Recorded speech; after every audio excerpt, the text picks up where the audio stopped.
What's up guys, Houndish here, and today Bungie have their weekly blog post, the TWID. And so, in this one they offer numerous updates, patches are going to keep rolling out for the game, fixing a lot of priority issues, and Bungie outline more of those today.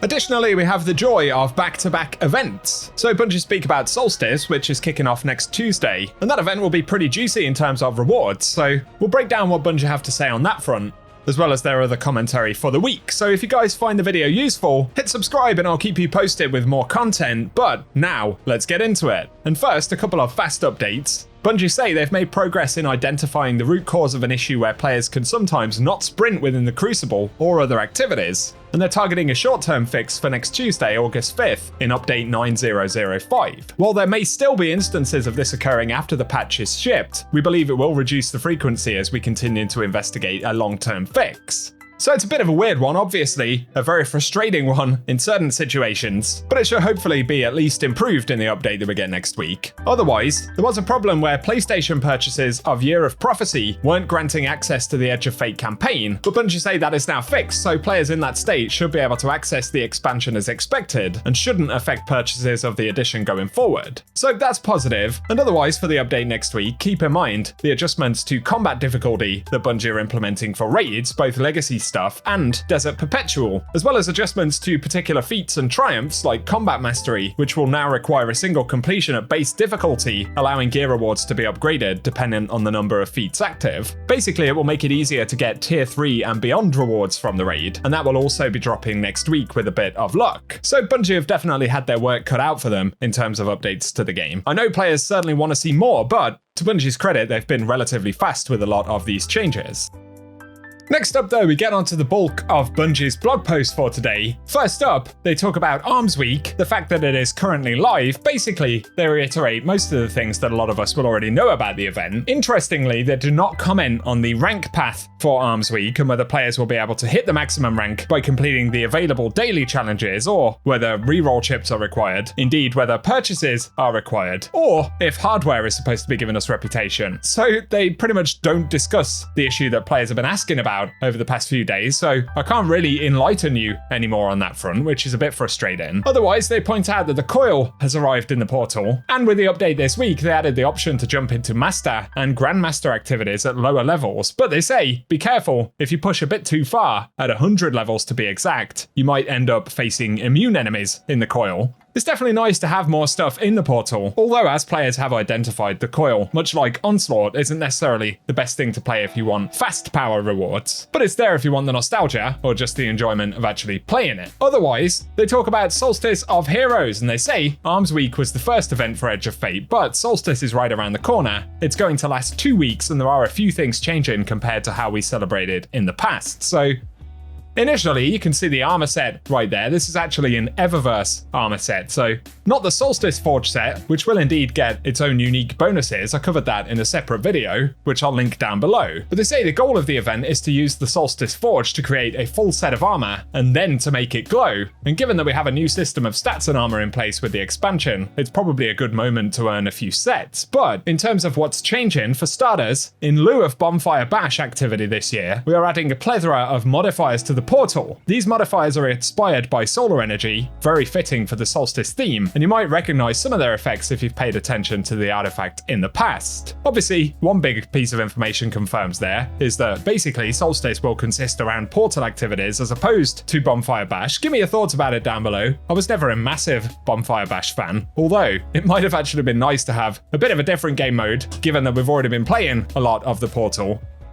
Get ready for that Caldera Solstice farm. But in terms of the modifiers, there is first Hot Potato, and carryable solar flares occasionally drop from defeated combatants. Passing it between players increases the amount of damage it will do. There's also Fired Up, where dealing damage and final blows from solar sources raises a heat meter, and once full, your weapons will cause solar explosions. Then there is Class Healing, where you can heal yourself when using your class ability, and Igniter, where precision hits against scorched combatants cause ignitions. Like I said, I'm disappointed Bonfire Bash won't be a thing, but to be fair, those modifiers actually sound pretty bonkers for the 2 weeks that they'll be active. And they say the modifiers will rotate each day on portal matchmaking activities, but can be selected anytime with custom difficulty, with one exception, which is Hot Potato, and that will stay on each day for portal matchmade activities. Another addition coming with Solstice though is the new Solstice Scorched Crucible playlist. You can imagine what weapon is the main character here. It's the Scourge Cannon. Both teams will be able to use them in Clash, Control, and Rift game modes. So revel in the chaos and don't forget, you can charge the cannon after shooting it for some extra area damage. As we play in the 2 weeks of Solstice, we'll earn some free rewards in its dedicated event home, from a unique emblem to a ghost shell to some holofoil weapons. And they say don't forget completing your daily and weekly challenges so you can progress the event track to earn all of them, which is an indication that we should be able to earn all of them via gameplay. Best I can tell, that's still a question mark in terms of Arms Week, I'm not entirely sure, but this version of the event home has a new and improved reward shop where you'll be able to purchase weapons directly up to a tier 4 depending on your Guardian rank, as well as up to tier 4 weapon and armor engrams. There'll also be glimmer stacks and enhancement cores if you need them, and that in itself is actually an important clarification,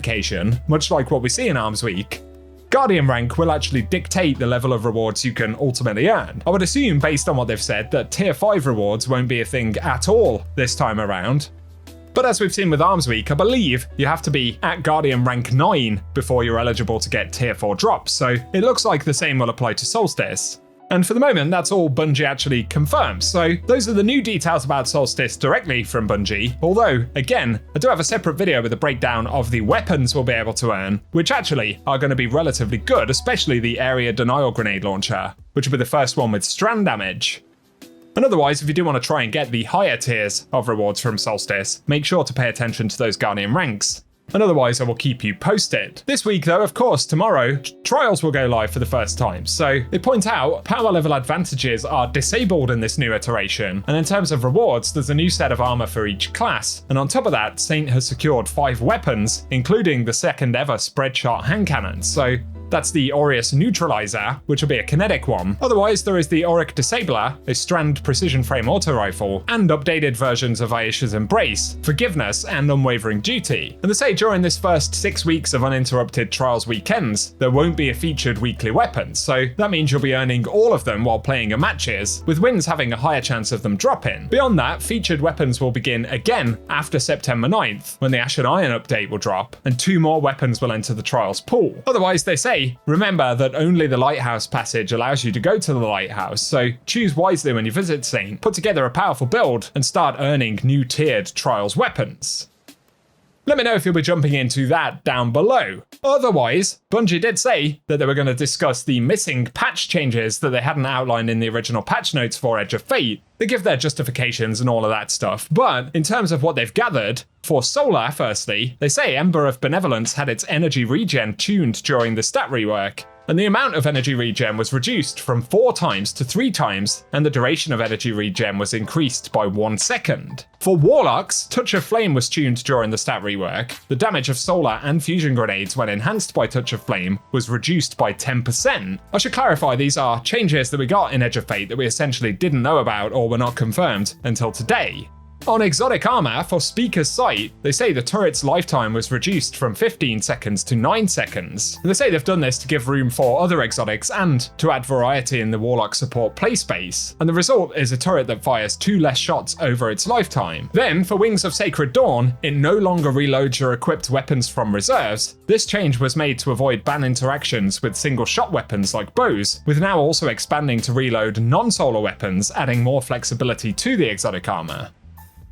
So kind of interesting that all of the missed patch notes were essentially sound somewhat like a nerf, or indeed practically are a nerf. Otherwise, for health and shields, they say, we've investigated reports of player health and shield functionality differing from our original explanation. Upon review, we found discrepancies, and the following is a proper explanation on how these scale with armor stats. So Bungie are now saying this is essentially intended, but their original explanation was wrong. My goodness. Okay, so for player health, they say player health stun, the time it takes the red part of the health bar to start regenning, is equivalent to 100 of the old recovery stat. And player health regen is equivalent to 20 of the old recovery stat. And this tuning is intentional to get injured guardians out of danger quickly, while leaving room for health stat and healing verbs to be valuable. On player shields, shield stun and shield regen is equivalent to 20 of the old recovery stat while your health stat is below 100, and when your health stat increases from 100 to 200, your shield stun and regen will improve, eventually going beyond 100% of the old recovery stat.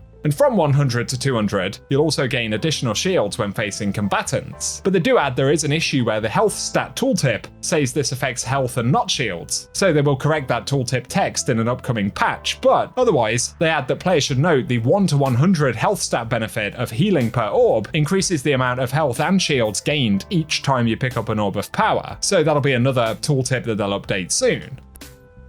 So good to get clarification, but again, disappointing that they're essentially re-describing some of these issues now. Otherwise, there is a list of things they're currently investigating, including that we want to acknowledge players are feeling that the sandbox for Warlocks is being left behind other classes. Buddy builds don't benefit much from the stat changes, and there aren't many melee builds that benefit from the additive melee change, among other feedback. We're investigating a tuning pass for Warlocks that will start with Ash and Iron and continue through Renegades. So hopefully more changes on that front soon, but it's going to be a process that occurs over time based on Bungie's wording. Otherwise, for Titan, they're investigating an interaction where Unbreakable on Prismatic Titan doesn't appear to work as intended with shackle grenades. And broadly, they're looking into issues and feedback regarding exotic armor, including, well, everything you can see on screen. I may as well not read it because there's a full list there.